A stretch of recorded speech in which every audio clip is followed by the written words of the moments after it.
Hi, and welcome to Trike Theatre's world premiere adaptation of Sleepy Hollow. Hi, I'm head of Academy, Chris Tennyson. And I'm Academy Manager, Molly Armour. The following program was created by our students using Trike's very own devising process.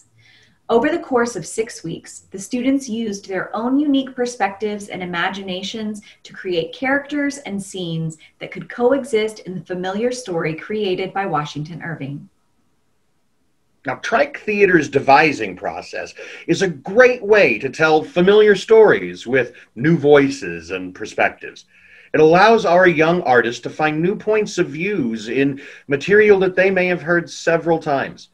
Facilitating this kind of an adaptive process helps our students not only in refining their understanding of narrative structure and story elements, but it also allows for collaboration, creative problem solving, and helps foster a growth mindset. All values that are shown to be key indicators of success later in life. If you enjoy this performance and know a young artist who would like to be involved, sign them up for our next virtual production class, A Christmas Carol, starting next week. You can find more information on this class and all of our Academy offerings by visiting our website at triketheatre.org. If you have a Sleepy Hollow cast member in the room with you, first off, thank you for supporting Trike Theatre by enrolling your student with us. They've all worked so hard, and we are so proud of the final product. Now, we invite you to take pictures of your student performing and your family watching tonight's performance and share them with the Trike community by using the hashtag TrikeArtist. Now, if you have a performer in the room, it is now time to pause your video so that you may begin the live performance portion of our show.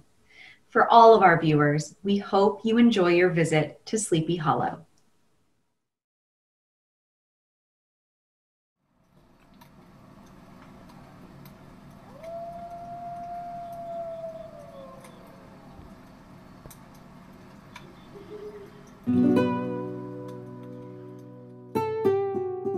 Have you ever heard the legend of Sleepy Hollow? This is the tale of a town haunted by its past. The story of a man bewitched by love and conquered by fear. And of the children who saw it firsthand.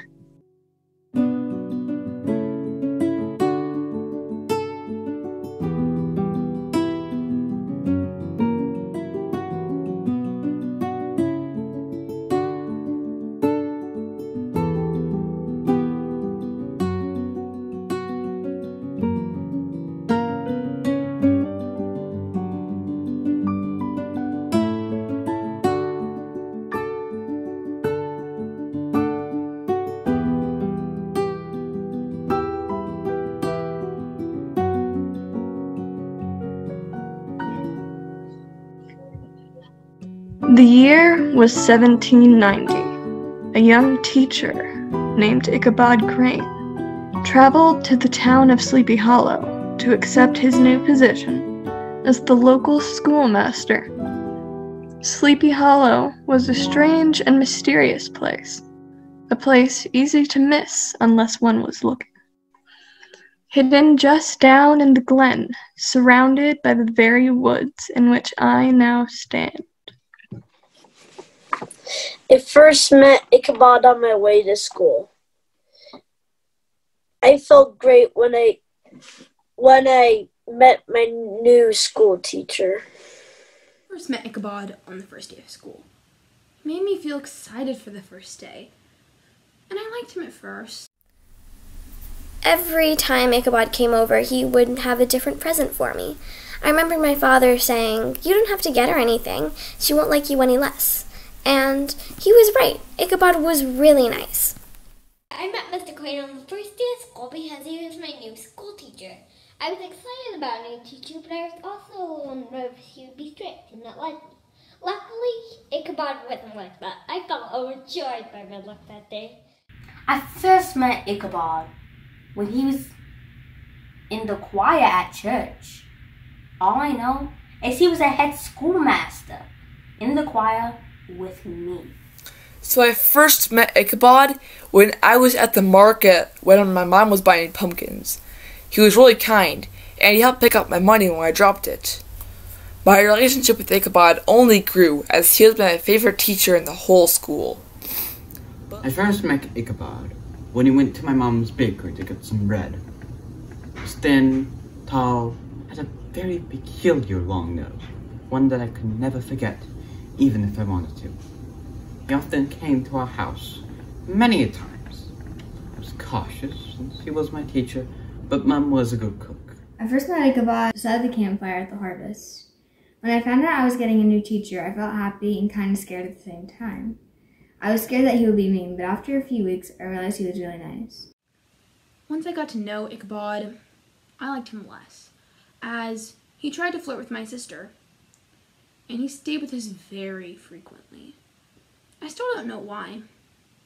Maybe because he liked my sister, but my guess is that he liked my mother's cooking, as she was the best in town. I'd taken quite a fancy to Ichabod. First met him when he offered me a job as his assistant, when no one else would. We'd always been close after that, but I'd always had an extensive passion for him. Ichabod was known for building strong relationships with the children of Sleepy Hollow, but they soon realized that he had a goal in mind. I thought he was pretty nice, but others don't agree with me. They say he only wanted a girl named Katrina Van Tassel. Katrina Van Tassel was a gorgeous girl. She was very pretty, and daughter of the richest Dutch farmer in the region. Ichabod liked her a lot, but he was more interested in her wallet than her beauty or charm. My cousin, Katrina Von Tassel, was very rich. It was very clear that Ichabod only wanted to marry her for her money. Daughter of the richest farmer in town. He had fallen in love with a young woman. Her name was Katrina Von Tassel. Everyone in the family wanted Katrina to marry Brom instead of Ichabod. I was happy Mr. Craner found someone, but I was quite concerned that he was doing it for Katrina's money. But I didn't care that much, because it's not fair that I wasted my precious hours scrubbing floors at the inn for the few pennies I get while she's throwing parties and LOL. Yeah, sure, I'm having some.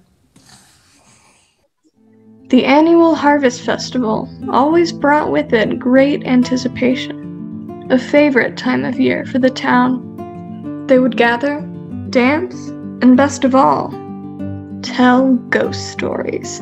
Every year, it's a tradition in Sleepy Hollow to celebrate the harvest.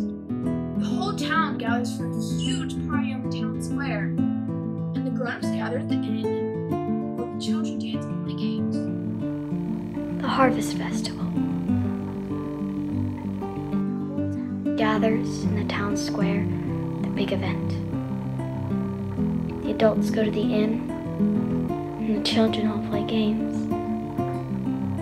I don't see why anyone would want to miss the fun. Once they were tired of their play, they decided to eavesdrop on the adults, who were drinking and telling ghost stories as a part of the festivities. The children snuck up to the door of the inn and listened closely. Meanwhile, on the inside, the sun was beginning to set, and we knew it was time for Brom Bones to tell scary stories like he does every year. Brom Bones. Brom Bones has always been kind of a frightening, cranky type of man. He was the kind of man you would want to stay away from. This meant it was time for the annual telling of the town's most famous ghost story, the tale of the Headless Horseman. The mystery of Sleepy Hollow. About the Headless Horseman that would come out at night on Hallows Eve and chop off your head. But that was just a bunch of hocus pocus. Now, this was well known among the townspeople. But Ichabod had not yet heard this spine-chilling tale. Brom Bones was always the town storyteller, so everyone would gather round for this yearly tradition. I love the story of the Headless Horseman. I've been told it since I was 3. I've always found it hard to believe and mysterious. It seemed as if the only thing people ever talked about in this town was the Headless Horseman. I don't believe in any of that crazy nonsense. He's just made to scare the kids into not leaving the town. I love Sleepy Hollow so much, though it's kind of weird when someone mentions the word Headless Horseman, but I don't know what that means. I asked my mom about it, and she just said, "I'll tell you when you're older." However dark it may be, everyone believed it was nothing but a story, except for Brom Bones. Perhaps this is why he was so good at telling the tale.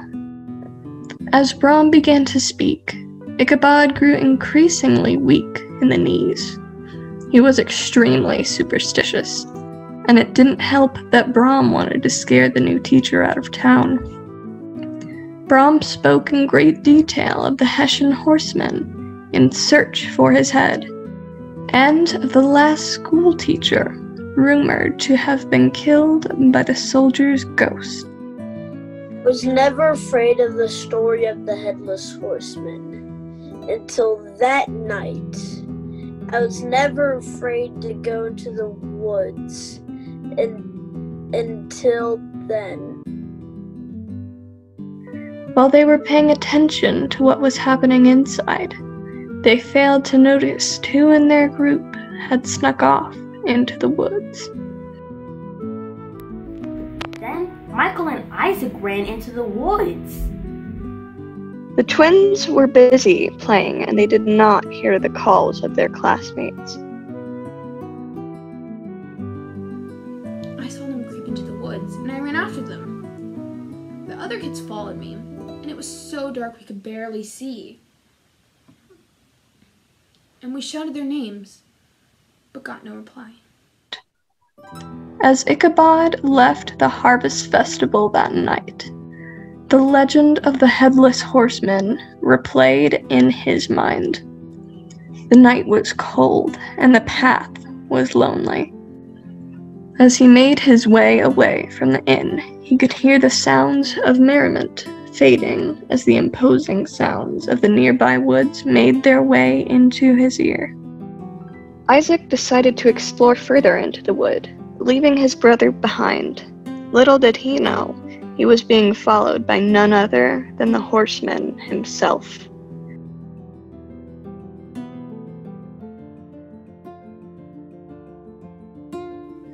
He apprehensively rode his horse, Gunpowder, through the graveyard just outside the church, a path he had taken many a time, yet somehow, on this night, it felt different. As he approached the willow tree, he couldn't help but think of how legend tells that the horseman keeps his post just on the other side of the old stone bridge. As Isaac wandered deep into the wood, the fluttering exhale of a crazed horse stopped him in his tracks. When Isaac looked up, he saw a sight that would haunt him. The Headless Horseman. Good fortune for one meant certain death for another. Had Ichabod not been crossing the old stone bridge at that very moment, calling the spirit back to its haunt, Isaac might not have escaped the horseman's wrath that day. Ichabod noticed a foreboding sound in the distance, the sound of hoofbeats. He turned behind him, fearing the worst, and behind him he saw a figure riding a black steed, with eyes as red as coals. As his eyes focused, he recoiled in fear, because he noticed that the rider atop the fiery steed was without a head.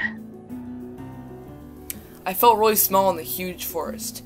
Then, as soon as we were about to turn back, we found Michael and Isaac. They said that there was someone chasing them.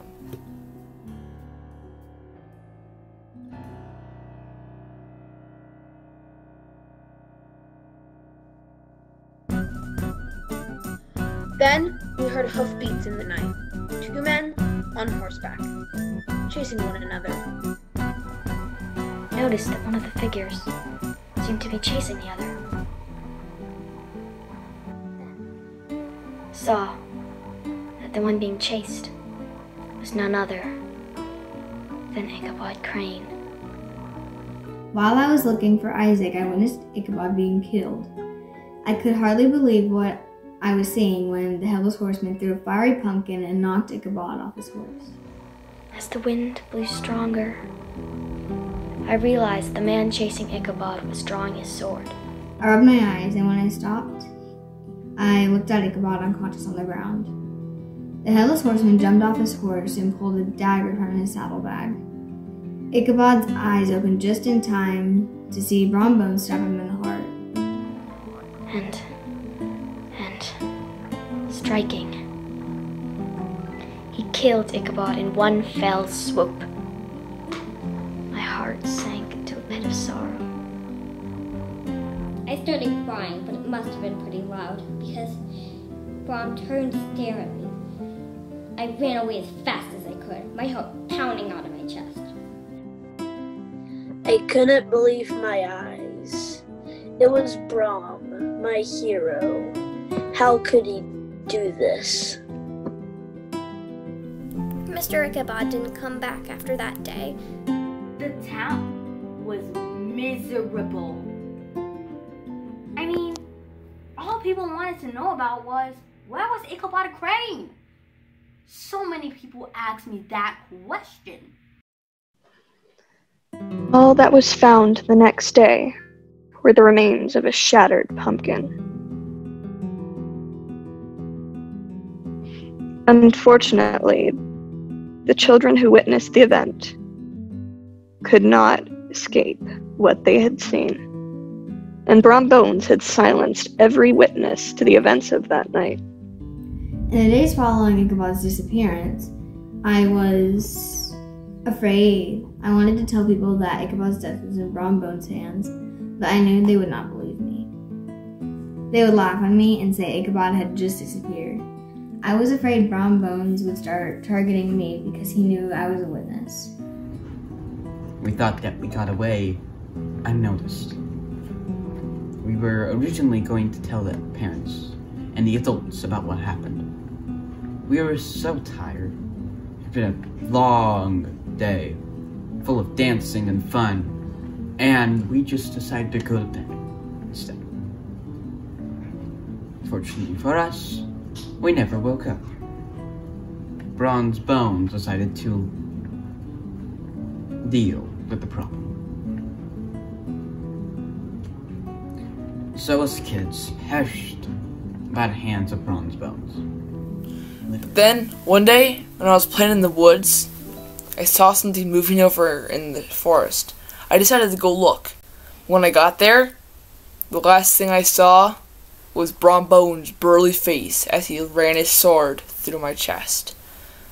I can still remember his cold, evil laugh that sent me off as a ghost. I never thought he would come after me. I thought it would be different, but I was wrong. I was just riding my horse, broken, when he came charging at me, and I had fallen off my horse and fell in the lake. He left me in the lake while he escaped. Now I only have Mr. Bear to keep me company. The night I died was different than how my classmates went. Because of a bet, I foolishly scaled the ridge. And I fell off. There's no more to the story. It's as much as I know. Sadly, some of them never realized what had happened to them. Hello, Mr. Bear. Maybe today we can go to the park. We can have a picnic. Mr. Bear, do you know what the word dead means. A lot of people call me dead, but I'm not exactly sure what it means. When they say it, it doesn't sound like a compliment. It doesn't sound like an insult either. It just sounds like they're delivering bad news. And then a lady appeared, and she was humming this mysterious tune. It went something like, And then she told me something that made me just stop. She said, be careful, you're too young. And then she disappeared. I got out of there as fast as I could. Now I know why people look so scared. For 20 years, I've walked the earth, calling for him, crying for him, screaming for him, in vain. He's the only one who can rid me of this curse-like state of life as a ghost. I cannot die because of him. You don't know what that's like. And when I find him, this curse will lift and he will watch me die. Just as I have watched everyone I love die. The life drains from their faces. You don't know what that's like. And he will pay for my sorrow. And he will pay for my pain. Where is he? Anyway, I guess I'm a ghost now. But I really need to find my horse Peppermint Stick. I don't know what to do. Can you help me? Just want to leave the chamber of death. I need to be free. I may lose, but that's a choice I have to make. I'm gonna make things right. I won't back down. In the end, Brom will be in the palm of my hand. Now you know the story of the children of Sleepy Hollow. How one unfortunate night for a money-hungry schoolmaster sealed the fates of many of his young students. These young souls now wander the woods, telling those who take time to notice about the truth behind the legend. So take some time as you walk the haunted streets of this small hamlet and spare a thought for those left out of legends. And as you leave tonight, make sure you stay clear of the old stone bridge.